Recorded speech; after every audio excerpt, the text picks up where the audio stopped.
In the shadows of the North Tower, a clock is ticking toward a massacre. For 10 years, King Soren has been a man of iron and blood, a ruler who hasn't closed his eyes because he knows the monster that wakes up when he falls asleep. But tonight, the rules of the curse are about to shatter. You are about to witness the moment a disposable maid from the ash pits walks into the jaws of the beast and does the impossible. She makes him human again. But this isn't just a story of a king finding his rest. It is a journey through a kingdom of secrets where every act peels back a layer of a lethal conspiracy. Why should you stay? Because beneath the sizzling romance and the high-stakes political intrigue lies a massive, heart-stopping transformation. You'll see a tyrant become a savior, a servant become a queen, and a love that is forced to face the ultimate sacrifice in a climax that will leave you breathless. Stick around, because the most dangerous thing in this palace isn't the wolf's claws, it's the truth that's waiting for you at the very end. The debt is about to be paid, and the ending is a gift you won't see coming. Chapter 1. The Weight of the Crown. My eyes felt like they were filled with broken glass. Every blink was a jagged reminder that I had not slept in 3,650 days, 10 years. 10 years of the blood frenzy clawing at the inside of my skull like a caged beast. I paced the high stone battlements of the palace, the cold night air biting at my skin, but it wasn't enough to numb the itch. The shadows were here. They always came at 2 a.m., dancing just at the edge of my vision, whispering that the dawn would bring fire and blood. The moon hung low and heavy, silvering the edges of my claws as they slid involuntarily from my fingertips. I am a weapon. That is all the people see. That is all I see when I look in the mirror and find a ghost staring back with glowing amber eyes. I leaned over the edge of the parapet, staring down into the darkness, wondering if the fall would finally be enough to make the noise stop. Without warning, a boot scraped against the stone behind me. My body moved on instinct. I didn't think, I lunged. In the span of a breath, I had the intruder pinned against the cold masonry, my claws digging into the soft flesh of his throat. It was a guard, a boy, really. His eyes were wide saucers of terror, reflecting the monster I had become. His scent was a pungent cocktail of sweat and pure, unadulterated fear. "My king, please," he choked out. I could feel the growl vibrating in my chest, a low, tectonic rumble that promised death. The beast wanted to rip. It wanted to tear the life out of him just to feel something other than this grinding, soul-crushing exhaustion. Still, I forced my fingers to unclench. I shoved him away with a force that sent him sprawling to the ground. "Get out!" I rasped, my voice sounding like grinding stones. "If I see you again before the sun rises, I will not be able to stop." The boy scrambled to his feet and bolted, his footsteps echoing like a frantic heartbeat against the silence. I stood alone, my chest heaving, the self-loathing tasting like copper in my mouth. I am the king of this realm, yet I am a prisoner in my own skin. What followed was a slow, agonizing retreat to my chambers. Every step felt like a mile. Every shadow looked like a threat. I reached the heavy oak doors of the Obsidian Bedchamber, my heart skipping a beat as the familiar dread settled in. This room was a gilded cage, a place where I spent my nights fighting a war no one else could see. Truth be told, I didn't know what scared me more: the madness that lived in my head or the possibility that it would never end. I sat in my chair, staring at the clock, waiting for the dawn to bring the frenzy. I was vibrating with lethal energy, a bomb waiting for a spark. Because I couldn't sleep, the world would have to suffer my wakefulness. That night, I feared the monster would finally win. Chapter 2. The High Priestess. The smell of bitter herbs hit me before the door even opened. It was a sharp, clinical scent that made the hair on my arms stand up. High Priestess Vora entered the room like a ghost, her white robes flowing behind her, her face a mask of cold, religious perfection. She carried a gold censer, the smoke curling upward in lazy, toxic ribbons. "It is time, Soren," she said, her voice smooth and devoid of any warmth. I looked at her, my lip curling in a silent snarl. "I told you not to come here, Vora. And yet, here I am, she replied, stepping closer. Because without my purification, you would have burnt this city to the ground years ago. You are a vessel for the curse, Soren. You must be tempered. She swung the censer, and the smoke filled my lungs. It burned. It felt like liquid fire sliding down my throat, a forced sedative that didn't bring sleep, only a numb, twitchy paralysis. My thoughts spun as the incense took hold. I hated the council. I hated their rules and their purifications that kept me just sane enough to rule but too broken to resist them. The people are whispering, Vora murmured, her eyes tracking the involuntary twitch of my hand. They say the king is losing his grip. They say the beast is getting louder. Let them whisper, I spat, though my voice lacked its usual bite. I am still the one who keeps the borders safe. I am the one who bleeds for them. For now, she said, and just like that, the air in the room thickened with unspoken threats. She turned to leave, her job done, leaving me in a haze of drugged agitation. As the silence stretched, I found myself leaning against the window, watching the servants begin their early morning rounds in the courtyard below. I was desperate. I was a man drowning in a sea of gray, searching for a single anchor to hold on to. Suddenly, a sound cut through the fog in my brain. It was a heartbeat. It wasn't fast like the guards or cold like Vora's. It was steady, rhythmic, like a drum kept in perfect time. I turned my head, my senses heightening as a girl walked past my door, being scolded by a headmaid. "You're late again, Elara," the older woman hissed. "The North Tower won't clean itself." The girl, Elara, didn't argue. She just bowed her head, her shoulders slumped with a weariness that mirrored my own. But beneath the exhaustion, there was a calmness to her scent that I had never encountered. It was simple lavender soap and wood smoke. It was uncomplicated. Moments later, they were gone, but her rhythm remained in the air. Deep down, I knew the truth. I was a dying man, and for a split second, that girl's heartbeat felt like a lifeline.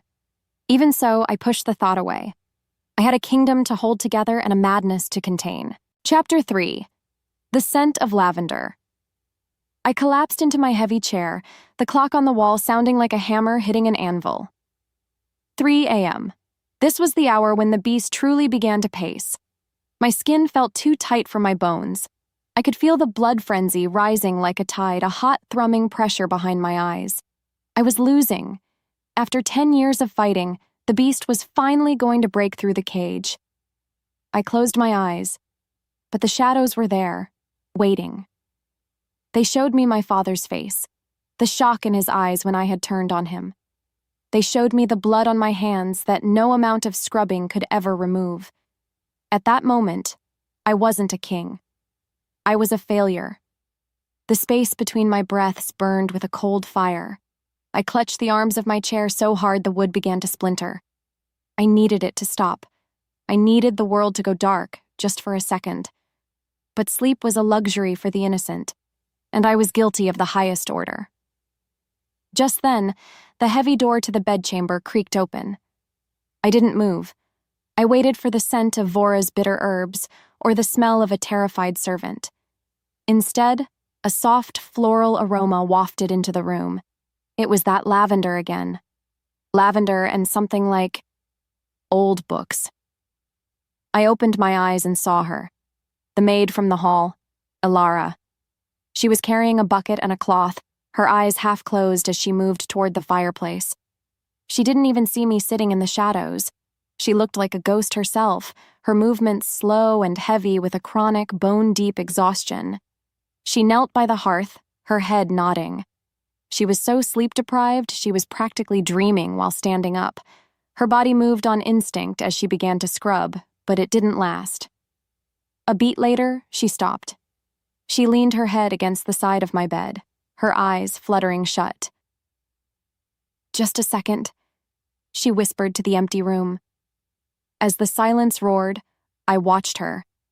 I should have roared at her to leave. I should have threatened her with the sword hanging on the wall. But as she drifted off, something happened. The pressure behind my eyes began to recede. The beast, which had been screaming for blood, suddenly went quiet. It was as if her presence was a literal sedative. The steady thrum of her heart acted like a metronome, pulling my own chaotic pulse into alignment. With every heartbeat, the room felt cooler.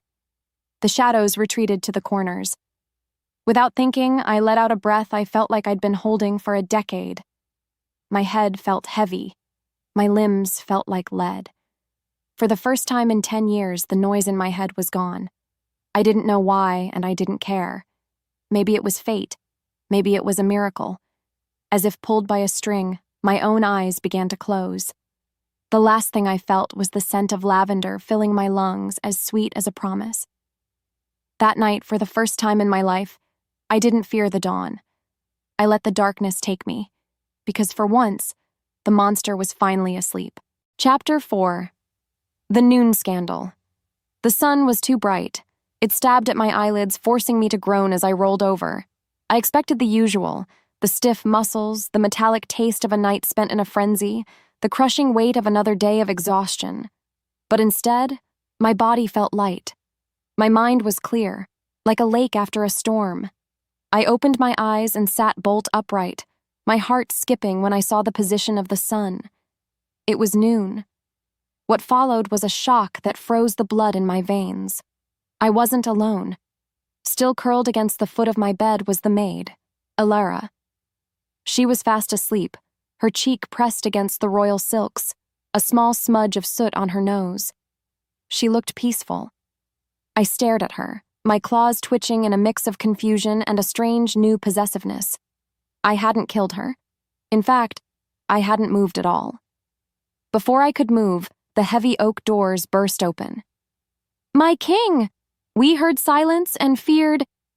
General Kale froze in the doorway, his hand on his sword. Behind him, a dozen guards stood ready to find a bloodbath.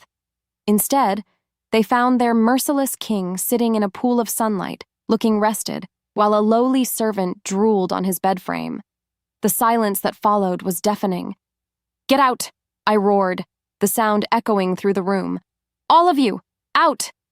"But sire, the girl," Kyle stammered, his eyes darting to Elara. "She was found in your chambers. Protocol demands—" "I don't give a damn about protocol," I snarled, standing up. The beast inside me wasn't raging, it was protective. It wanted to keep this quiet, this girl, away from their prying eyes. "If anyone touches her, I'll have your heads out." They scrambled back, the doors slamming shut. The noise finally startled Elara. Her eyes snapped open, and for a moment, they were a soft, confused brown. Then, reality hit her. She saw me. She saw the royal crest on the bed she'd been using as a pillow. Without thinking, she tumbled backward, landing hard on the floor. I'm sorry. Your Majesty, I'll leave." She tried to bolt, but I was faster. In the span of a breath, I was between her and the door. Her breath caught, and she looked up at me, waiting for the claws. But all I could smell was that lavender. It was the only thing keeping the world from tilting back into the gray. Chapter 5. The Medical Miracle. I sat at my desk watching her. Elara was trembling, her fingers twisting the hem of her soot-stained apron. She looked like she wanted to vanish into the floorboards. Truth be told, I felt just as unsettled. I was a king who lived on the edge of a knife, and this girl, this tiny, exhausted girl, was the only thing that had blunted the blade. "How did you do it?" I asked, my voice low. Do what, sire?" she whispered, her voice trembling. "I haven't slept in 10 years, Elara. Not once. Anyone who stays in this room after midnight ends up shredded by my hands. Yet, you're alive." And I paused, the words feeling heavy. "I feel quiet." She looked at me then, really looked at me, and her fear was replaced by a flash of that resilient empathy I'd sensed before. "I didn't do anything, Your Majesty. I was just so tired. I've been working 3 shifts to pay my father's debt to the crown. I think I just fell over." I leaned forward, my amber eyes locked on hers. "It's your scent, lavender and wood smoke.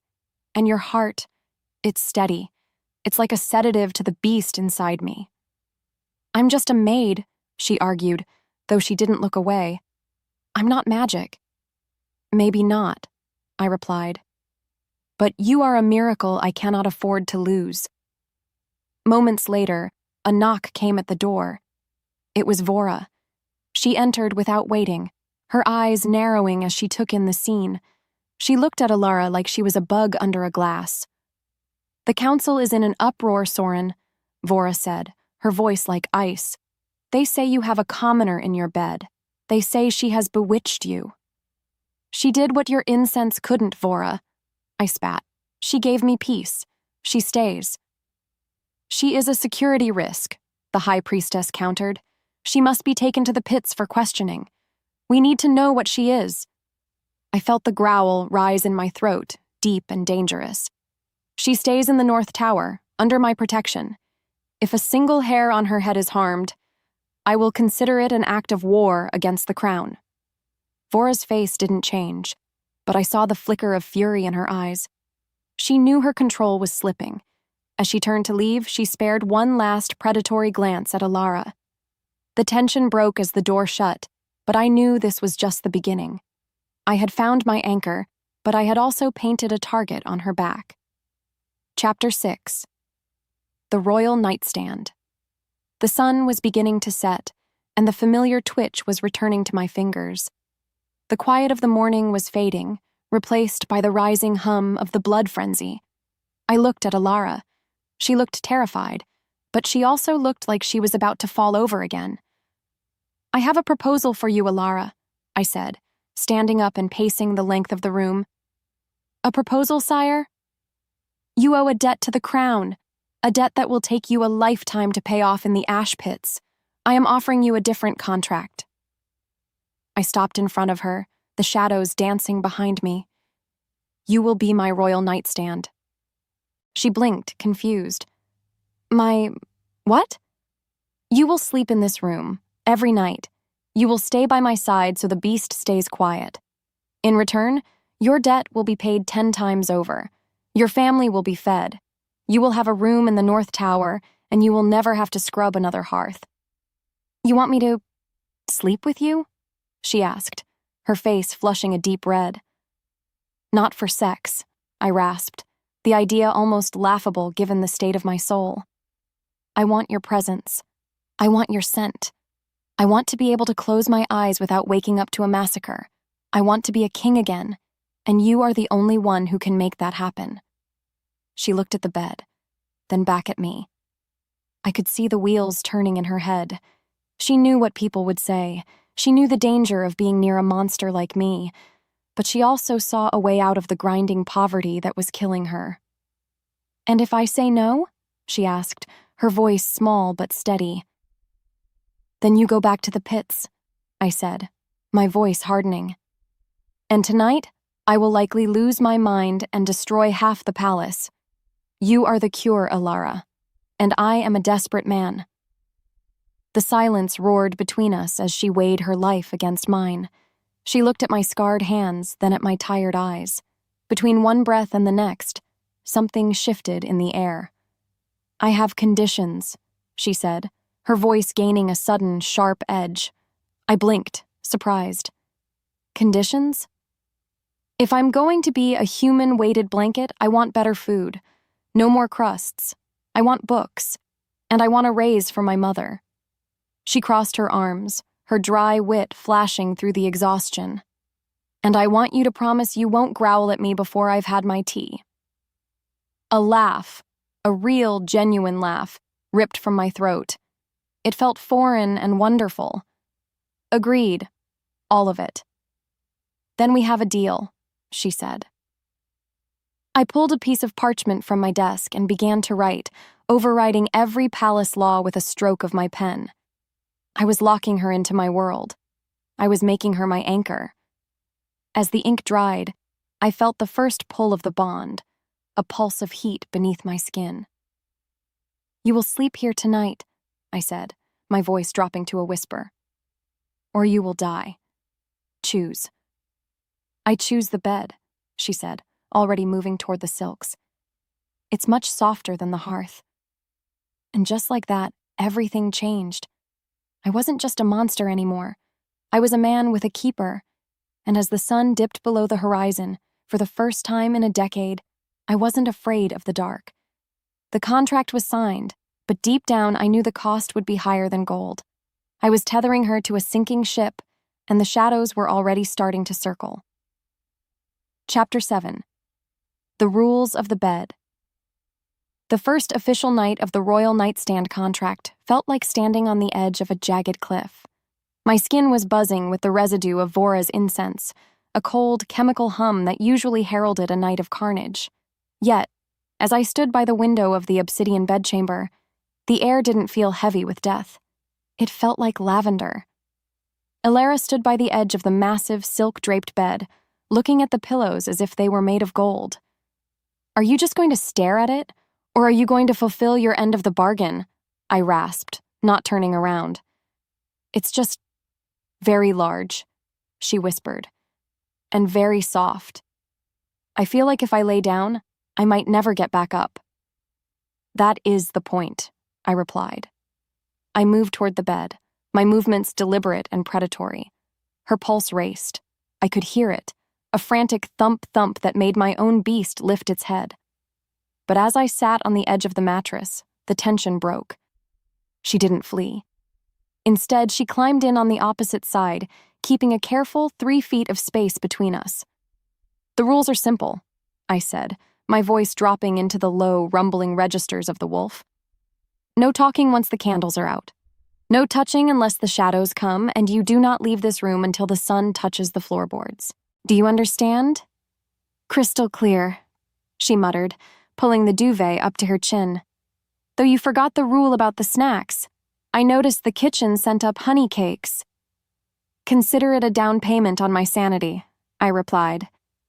I blew out the candle, and the world plunged into a velvet darkness. I waited. I waited for the itch in my marrow, for the whispers of the dead, for the frantic need to shift and shred. But it didn't come. Beside me, Elara's breathing slowed almost instantly. Within the span of a breath, she was gone, her body going limp as she fell into the deep, restorative sleep she'd been denied for years. As the silence roared, I felt a strange warmth radiating from her side of the bed. It wasn't just heat, it was a calming frequency. My bones remembered how to be still. I closed my eyes, and for the first time in 10 years, the shadows stayed in the corners. I drifted, my mind finally sinking into the soft, dark waters of sleep, anchored by the scent of lavender and the steady rhythm of a maid's heart. Chapter 8. The Clear-Headed King. What followed was a morning that sent shockwaves through the palace. I didn't wake up at noon. I woke up at dawn, feeling as sharp as a newly forged blade. My eyes didn't burn. My hands didn't shake. I looked over and saw Elara still asleep, her hair a messy halo against the black silk. Without thinking, I reached out, my fingers hovering just inches from a stray lock of her hair before I caught myself and pulled back. "Keep your distance, Soren," I hissed to myself. "She is a tool, nothing more." But as I dressed and headed to the council chamber, I knew that was a lie. I walked into the meeting with a stride that made the guards snap to attention.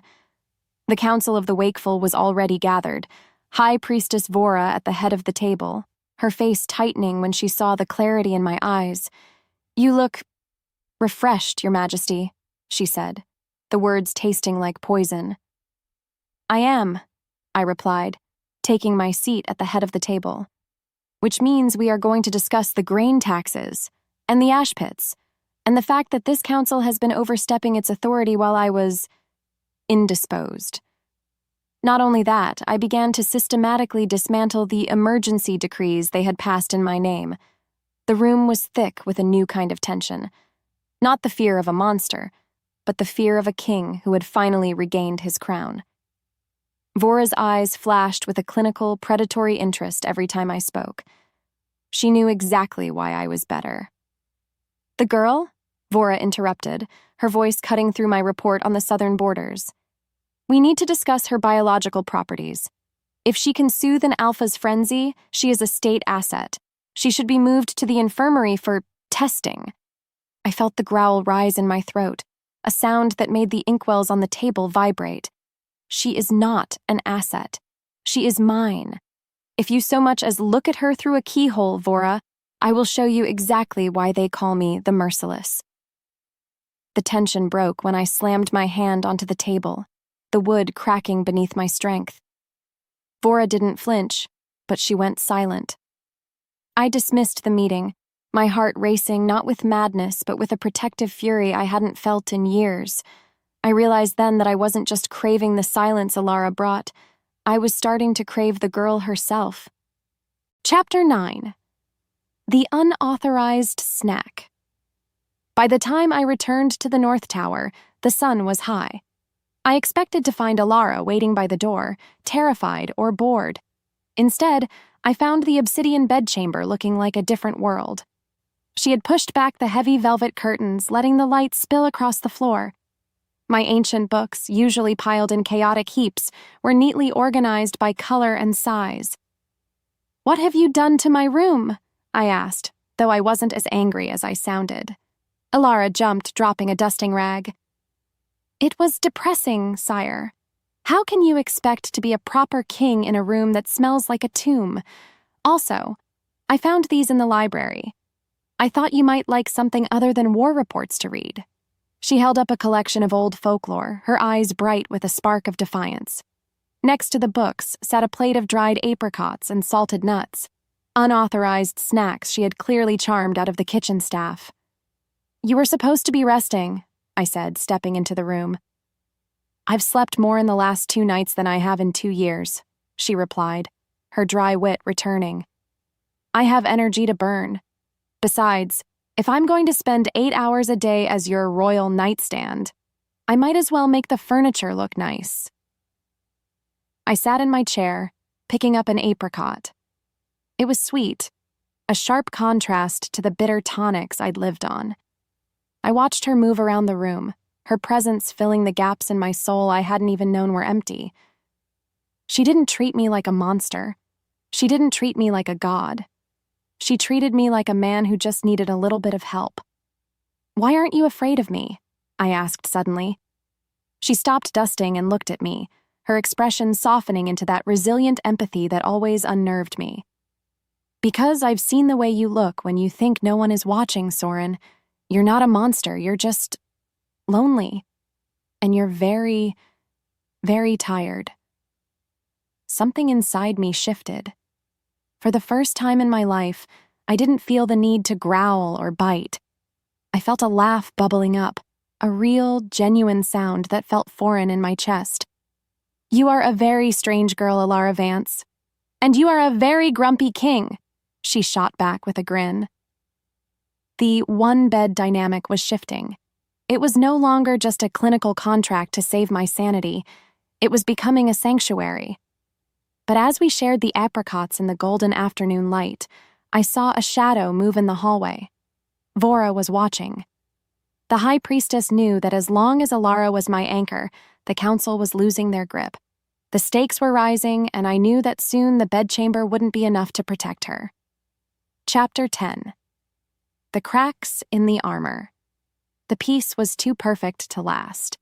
It was a fragile glass sculpture, and I should have known the shadows were just waiting for the right moment to shatter it. I stood in the center of the room, my heart pounding against my ribs like a trapped bird. Outside, a storm was brewing, the sky turning the color of a fresh bruise. "You're pacing again," Elara said, not looking up from her book. "The air is wrong," I growled, my claws sliding out with a sharp snick against the stone floor.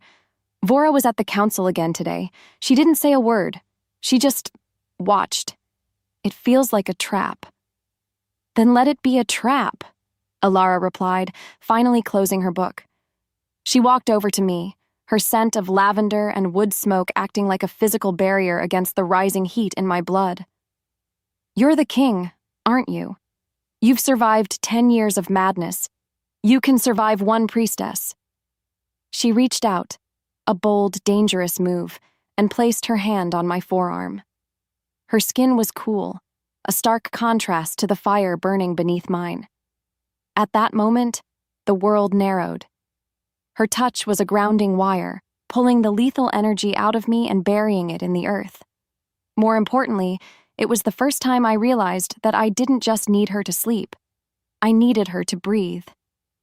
"You should get to bed," I rasped, my voice thick with a want I didn't have a name for. "The storm will make the frenzy harder to fight." What followed was a night of shifting shadows and mounting dread. I climbed into the bed, the silk feeling like sandpaper against my agitated skin. Elara was already there, a silent, comforting weight on the other side. But as the first crack of thunder split the sky, the shadows finally broke through the barrier. Chapter 11. The Graveyard Confession. The nightmare was a tidal wave of red and black. I was back in the throne room 10 years ago. I could feel the hot spray of blood on my face. I could hear my father's gasp as my claws found his heart. "Monster," the shadows whispered. "Murderer. You don't deserve the silence." I woke up with a roar that ripped from my lungs, a sound of pure, animalistic agony. Before I could think, I was on top of the source of the heat. I had Elara pinned against the mattress, my knees on either side of her hips. My claws pressed deep into the silk just inches from her throat. My eyes were glowing a predatory gold, and the beast was screaming for a kill. I was vibrating with a lethal hunger, my chest heaving as I stared down at her. She didn't scream. She didn't struggle. "Soren," she whispered, her voice a steady anchor in the storm of my mind. "It's me. You're in the North Tower. You're safe. I'm safe." As the silence roared, I looked at her. Really looked at her. Her eyes were wide, reflecting my own monstrous face, but there was no hatred there. Only a devastating, bone-deep pity. The tension broke in an instant. My claws retracted and I collapsed against her, my forehead resting on her shoulder as the first sob broke through my throat. "I killed him," I choked out, the words tasting like ash. "He was trying to help me, and I tore him apart. I am not a king, Elara, I am a graveyard. Every night I sleep, I walk among the bodies." Her arms came around me then, pulling me close, her heart beating a frantic but steady rhythm against my chest. She didn't tell me it was okay. She didn't lie and say I was a hero. She just held me while the king of the realm fell apart in the arms of a debt maid. "Then we'll walk through it together," she murmured into my hair. "Until you find the way out." Chapter 12. The shadow in the doorway. Come morning, the room was filled with a heavy, pregnant silence. I was sitting on the edge of the bed, my head in my hands, while Elara watched me from the pillows. The monster mask was gone, shattered on the floor like cheap porcelain. I felt raw, exposed, and more human than I had in a decade. "I shouldn't have told you," I said, my voice barely a whisper. "Now you know what I really am." "I knew what you were the moment I saw your eyes that first morning, Soren," she replied, sitting up. "I just didn't know how much it hurt you. Why didn't you tell anyone the truth about your father?" "Because the council needed a monster," I spat, standing up and pacing the room. "They used my guilt to keep me under their thumb. They told me the blood frenzy was a punishment from the gods. They made me believe I was a curse, so I would let them rule in my stead. Not only that, I realized that my kingdom was built on the same kind of forced suffering that had kept Elara in the ash pits. Every debt, every purification, every law was designed to keep the people, and their king, broken. My motivation shifted in the span of a breath. I didn't want to just sleep anymore. I wanted to burn the council to the ground. "We have to be careful," Elara said, her voice sharp with concern. "Vora isn't stupid.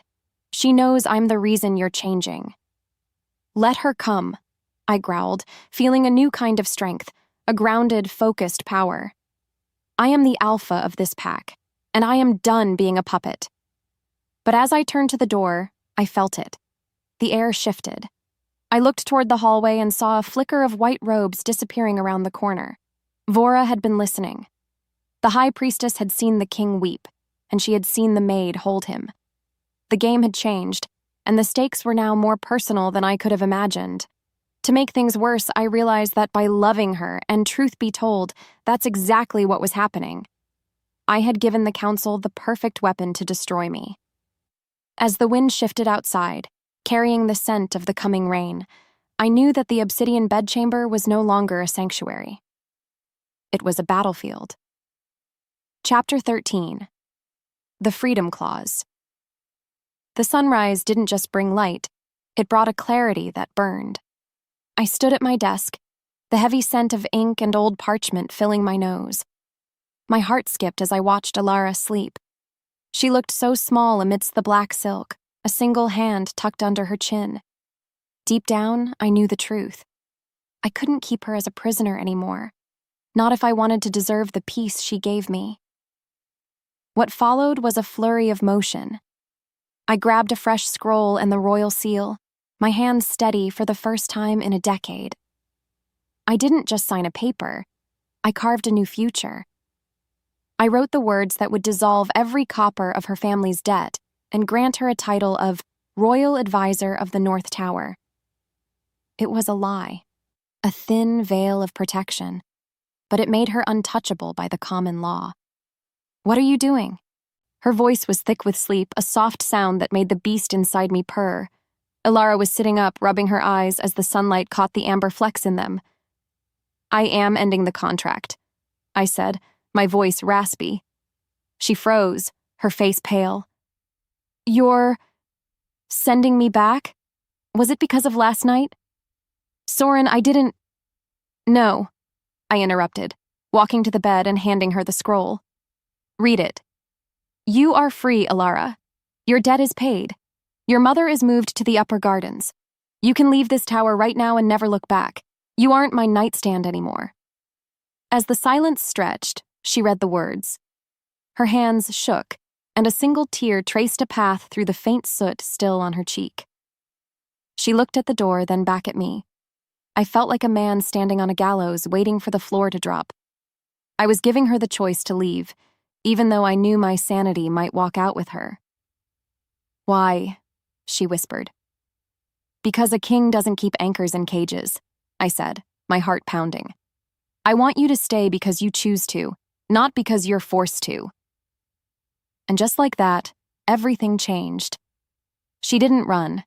Instead, she stood up and walked toward me, her scent of lavender hitting me like a physical wave. She took my hand, her fingers interlacing with mine, and I felt the bond pulse, clear as day. "I'm not going anywhere, you grumpy wolf," she murmured. Chapter 14. The Defiant Throne. More importantly, I had a kingdom to reclaim. 2 hours later, I walked into the Great Hall. The air thickened as I approached the High Council. Vora sat in her usual spot, her white robes draped like a shroud. She held a gold bowl of that wretched incense ready to purify me before the morning session. "Come closer, Soren," she said, her voice a hollow chime. "The beast is restless. You need the smoke." "Keep your smoke, Vora," I growled, the sound vibrating the very floorboards. I didn't stop. I walked right past her and took my seat on the throne. The council gasped. A low murmur rippled through the room like a wind through dry grass. I looked out at the nobles, my eyes glowing with an integrated power. Not the frantic light of the frenzy, but the steady heat of a sun. "The blood frenzy is not a curse from the gods," I announced, my voice booming. "It is a product of your manipulation. You kept me awake to keep me weak. That ends today. The debt laws are under review. The council's emergency powers are revoked." "You are speaking from a place of madness," Vora shrieked, standing up. "That girl has poisoned your mind. She is a witch who sedates the king to steal the crown." "She is the only one in this room who hasn't lied to me," I shot back. Still, Vora didn't back down. She smiled, a cold, sharp expression that made my skin crawl. She looked at the other council members, and I realized then that I had walked into a trap of my own making. They didn't need me to be a king. They just needed me to be a monster one last time to justify my removal. If you choose the maid over the gods, Soren, Vora whispered, then you choose the fire. Chapter 15. The space between breaths. That night, the palace felt like a powder keg. I retreated to the Obsidian Bedchamber, my thoughts spinning. Every step I took felt like I was being watched by 1,000 eyes. I found Elara waiting for me, but she wasn't reading. She was standing by the window looking at the moon. "They're coming for us, aren't they?" she asked. "I won't let them touch you," I promised, closing the distance between us. The space between them burned. I reached out, my hand cupping her jaw, my thumb tracing the line of her lip. I could feel her pulse racing, a frantic, beautiful rhythm that I wanted to protect with my life. This wasn't about sleep anymore. This was about the woman who had seen the graveyard in my soul and decided to plant flowers. "I'm not afraid of them," she said, her voice trembling but her eyes fierce. "I'm only afraid of losing the man I found in the dark." Without thinking, I leaned down. Our lips met in a kiss that tasted of honey and desperation. It was a seal on the choice we had both made. At that moment, I felt like a man, not a weapon. I felt a peace so profound that for a second, I forgot the council existed. But then, the wind shifted. A faint, sweet smell began to drift under the door. It wasn't lavender. It was a sickly, cloying scent. The frenzy serum in its most concentrated form. Vora wasn't waiting for the dawn. She was bringing the nightmare to us. "Soren!" Elara gasped, her eyes widening as my pupils began to bleed into the gold. The air thickened. My bones remembered the pain of the shift, the agonizing pull of the beast. I clutched the bedposts, my knuckles turning white as I fought to stay in control. No matter how hard she tried to hold me, the chemical was too strong. It was a tide of fire, and it was dragging me under. "Run, Elara!" I choked out, my voice already dissolving into a growl. "Run!" But before she could move, the doors were kicked open. Vora stood there, flanked by a dozen guards with silver chains. She wasn't smiling anymore. She looked like an executioner. "See?" Vora cried out, pointing at my trembling form. "The king is lost.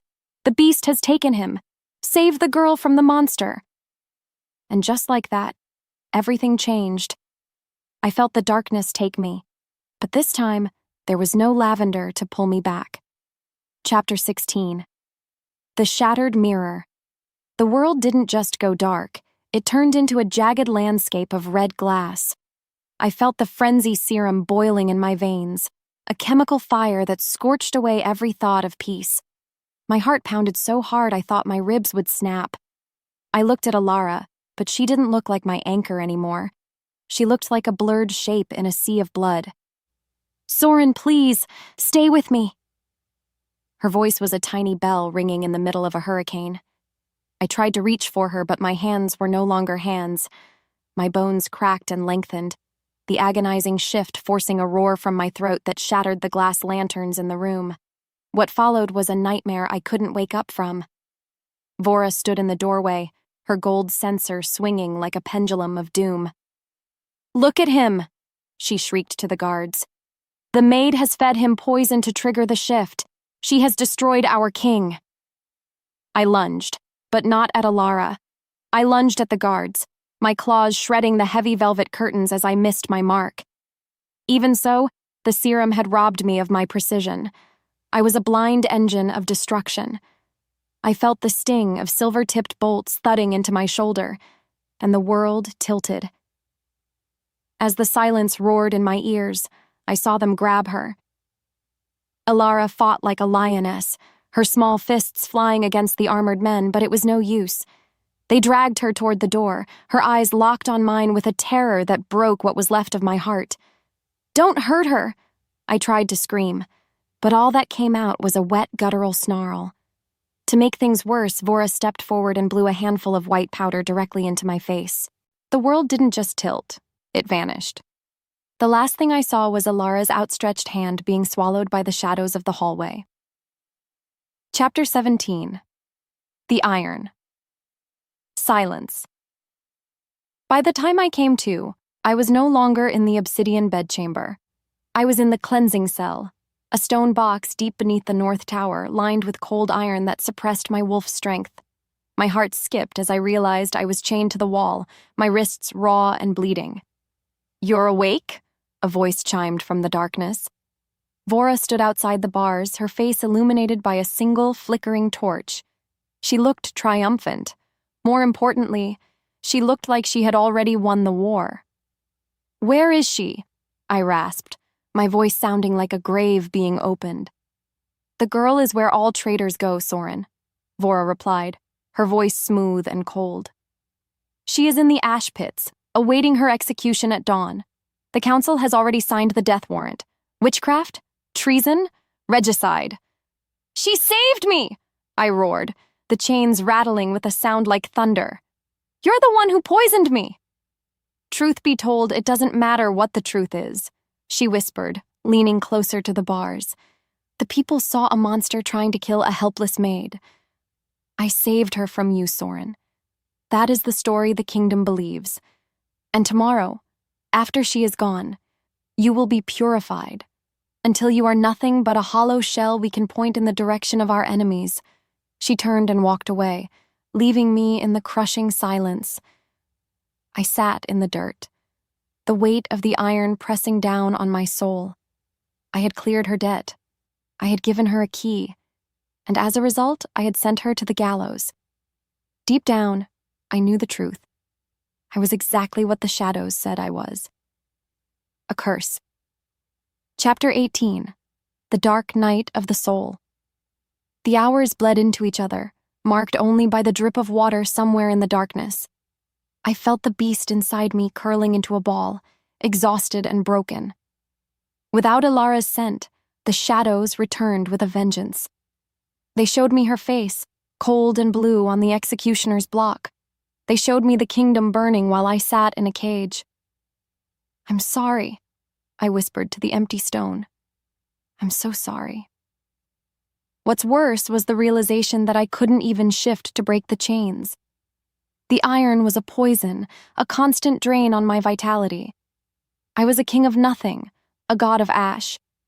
I had tried to reach for the light, but the darkness had simply grown longer to swallow me whole.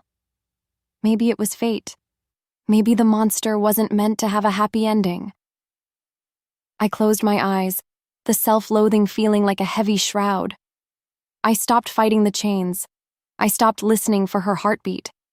I simply waited for the dawn to take away the only thing I had ever truly loved. But then, the wind shifted. A faint sound echoed through the stones, not the heavy boots of a guard, but the soft, scratching sound of a mouse, or a person moving through the narrow servant tunnels. As the silence stretched, I felt a tiny spark of something I thought I had lost. At that moment, I realized I wasn't just a weapon. I was a man who had been loved by a girl who had nothing. And if she was still fighting, then I had to be a monster one more time, not for the council, but for her.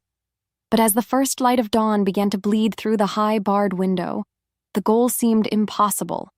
I was a broken king in an iron cage, and the woman I loved was walking to her death. Chapter 19. The Lavender Note. The dawn was a cold gray blade cutting through the high window of my cell. I sat in the dirt, the iron shackles biting into my bone, waiting for the sound of the executioner's drum. My heart ached with every beat, a heavy, hollow thud that echoed the hopelessness of my soul. But then, a tiny sound scratched against the stone floor. It wasn't the rat I expected. As if pulled by a string, my eyes locked on a loose floorboard. A small, soot-stained hand pushed a scrap of paper through the gap. I lunged forward, the chains screaming in protest as I grabbed the note. It didn't smell like the damp rot of the dungeon. It smelled like lavender. 3 a.m. was always our time, Soren. Wait for the bell. The ash pits remember their own. Rebirth hit me like a physical blow. She was alive. Not only that, she was fighting. The invisible laborer was using the very tunnels I had ignored for a decade to dismantle a kingdom. Deep down, I knew the truth. I had been a king of towers. but she was the queen of the foundations. "I'm coming for you," I whispered, the words a vow that set my blood on fire. I began to fake the relapse.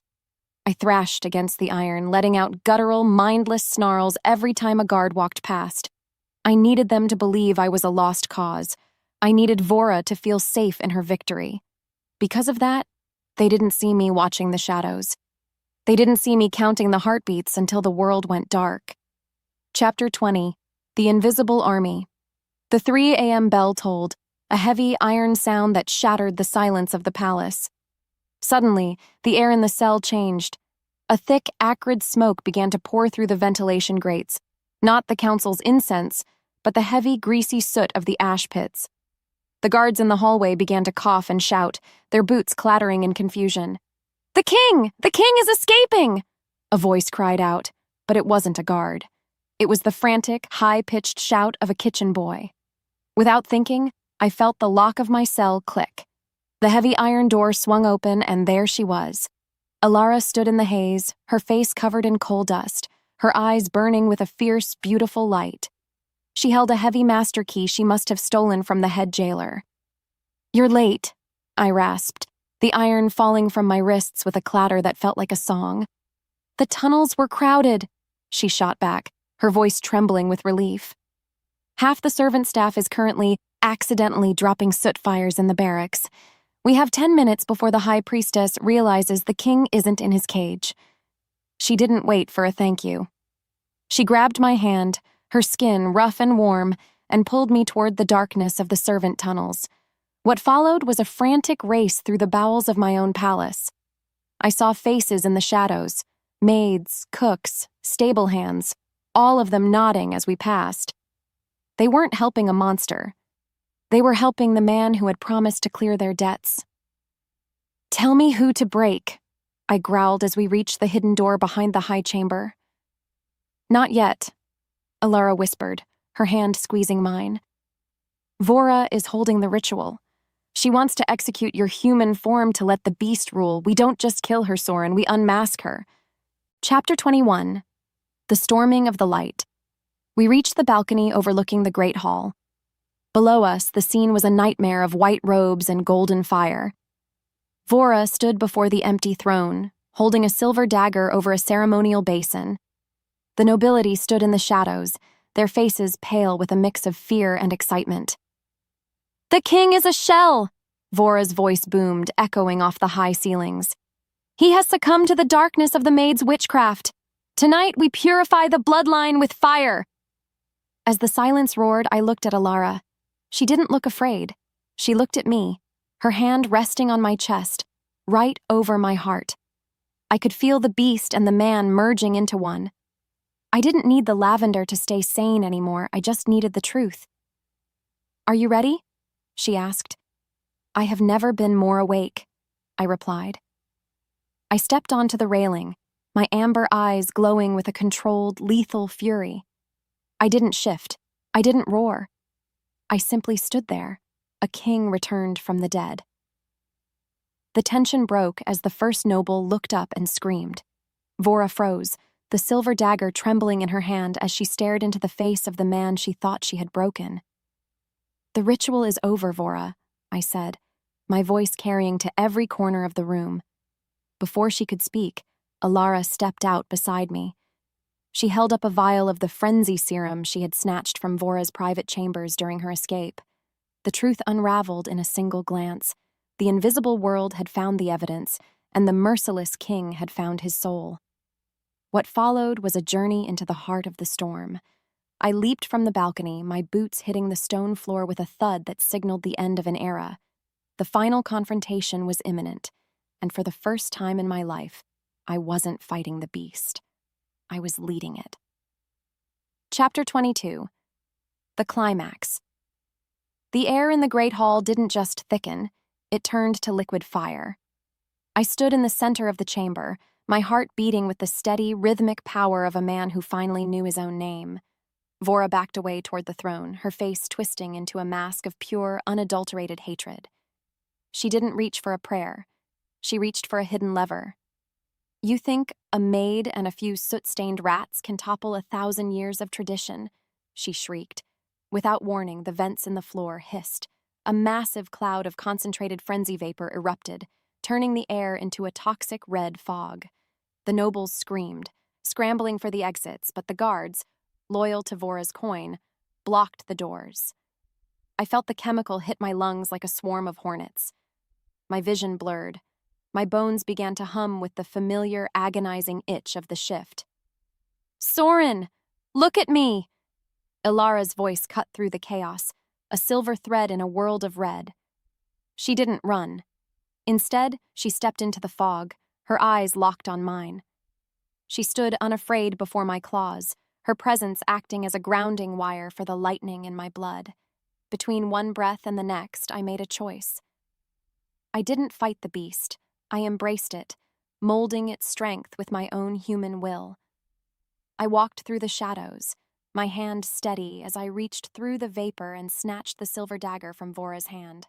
I didn't strike. I simply crushed the blade into a twisted piece of scrap metal. "The beast doesn't rule me anymore, Vora," I rasped, my voice a low, terrifying rumble that shook the very foundations of the palace. "And neither do you." The tension broke as the guards, seeing their goddess cowering before a man who wouldn't break, dropped their spears. I didn't need to kill her. The truth had already stripped her bare. What followed was the sight of the high priestess being dragged away by the very servants she had stepped on for years. The central question was answered. I was safe enough to close my eyes, because I had finally found something worth waking up for. Chapter 23. Falling Action. Come morning, the Obsidian Bedchamber was filled with the scent of real lavender, not the smoke of a battle. I sat at my desk, the sunlight warming my back, watching the city below. The immediate consequences of the climax were everywhere. The council was dismantled, the purification temples were being turned into infirmaries, and the atmosphere of the palace had shifted from fear to a cautious, budding hope. "You're doing it again," Elara said, entering the room with a tray of tea and, true to her word, the finest honey cakes in the realm. "Doing what?" I asked, looking at her. "Thinking too much. You have that little wrinkle between your eyebrows." She set the tray down and walked over, her fingers gently smoothing the skin above my nose. Relief hit me so hard I felt lightheaded. I pulled her into my lap, burying my face in the crook of her neck, savoring the solid, real presence of the woman who had saved me from myself. Not only that, I realized that the merciless king was dead. In his place was a man who knew that his strength didn't come from his claws, but from the people he served. "The edict is ready," I murmured against her skin. "No more debt slavery. No more ash pits. Every contract is burned." "Good," she whispered, her hand tangling in my hair. "Because I'm tired of cleaning soot out of my fingernails. I'd much rather spend my time making sure you actually eat your breakfast." We sat in the quiet for a long time, watching the world begin to heal. The falling action was a slow, beautiful winding down of 10 years of trauma. I felt exhausted, but it was a good exhaustion, the kind that comes from a day of honest work, not a night of fighting shadows. Chapter 24. The New Equilibrium. The final scene of our journey didn't take place on a throne, but in a garden. A year had passed since the night the world went red. The North Tower was no longer a place of fear. The heavy velvet curtains had been replaced with light, airy linens that caught the breeze. I stood by the stone fountain, watching Elara as she showed a group of children from the lower city how to plant lavender. "Your Majesty, the envoys from the Southern Isles have arrived," a messenger called out, running toward me. I held up a hand, a small, peaceful smile on my lips. "The sun is up, the kingdom is safe, and I've had 8 hours of sleep. It can wait 10 minutes. The messenger blinked, confused, but bowed and retreated. I walked toward Elara, my heart full in a way I hadn't thought possible. She looked up, her face glowing in the afternoon sun, and she didn't see a monster. She saw her husband.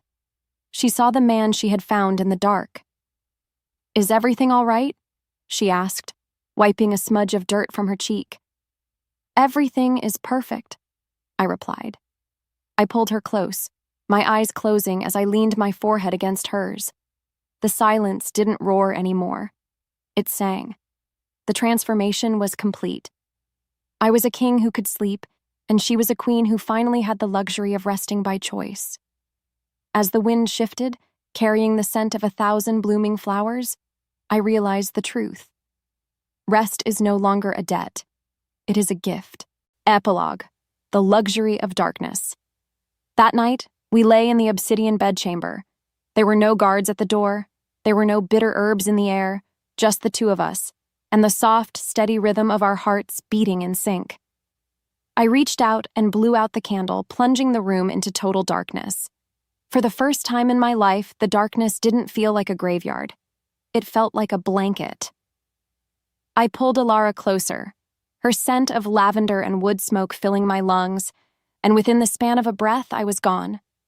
And in the morning, I knew I would wake up exactly where I was meant to be. The end.